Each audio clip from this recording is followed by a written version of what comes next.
পবিত্র ঈদ উল ফিতরের দিনেও শান্ত হয়নি মধ্যপ্রাচ্যের রণক্ষেত্র। ইরানের পরমাণু বিদ্যুৎ কেন্দ্রে ইসরায়েলি হামলার পাল্টা জবাব হিসেবে এবার ইসরায়েলের গুরুত্বপূর্ণ হাইফা শহরের তেল শোধনাগারে ভয়াবহ ক্ষেপণাস্ত্র হামলা চালিয়েছে ইরান। এই হামলায় শহরটির জ্বালানি অবকাঠামো ব্যাপক ক্ষতিগ্রস্ত হয়েছে বলে খবর পাওয়া গেছে। নতুন ক্ষেপণাস্ত্র নাসরার অভিষেক ইরানের ইসলামী বিপ্লবী গার্ড বাহিনী IRGC জানিয়েছে, এই অভিযানে তারা প্রথমবারের মতো তাদের নবনির্মিত নাসরা ক্ষেপণাস্ত্র ব্যবহার করেছে।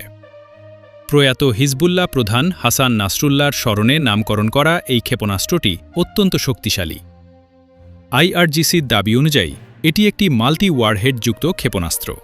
এটি লক্ষ্যবস্তুতে অত্যন্ত নিখুঁতভাবে আঘাত হানতে সক্ষম এবং বিশাল পরিমাণ বিস্ফোরক বহন করতে পারে। হামলার লক্ষ্যবস্তু ও ক্ষয়ক্ষতি ভিডিও ফুটেজ ও প্রাপ্ত তথ্যানুযায়ী ইরানের ছোড়া ক্ষেপণাস্ত্রটি সরাসরি হাইফার তেল শোধনাগারে আঘাত হানে। এর ফলে স্থাপনাটিতে বিশাল অগ্নিকাণ্ডের সৃষ্টি হয় এবং প্ল্যান্টটির স্বাভাবিক কার্যক্রম সাময়িকভাবে বন্ধ হয়ে যায়।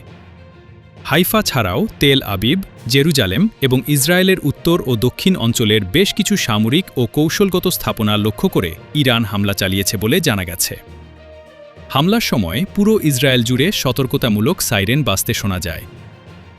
সৌদি আরবের ওপরও হামলার দাবি সংবাদসূত্রে জানা গেছে, ইরান ও সৌদি আরবের মধ্যকার সাম্প্রতিক উত্তেজনার জেরে সৌদি আরবের বিশ্বের বৃহত্তম তেল শোধনাগার আরামকো সহ আরও দুটি স্থাপনায় হামলা চালিয়েছে ইরান। এর ফলে সৌদি আরবের জ্বালানি খাত বড় ধরনের সংকটে পড়েছে বলে দাবি করা হচ্ছে।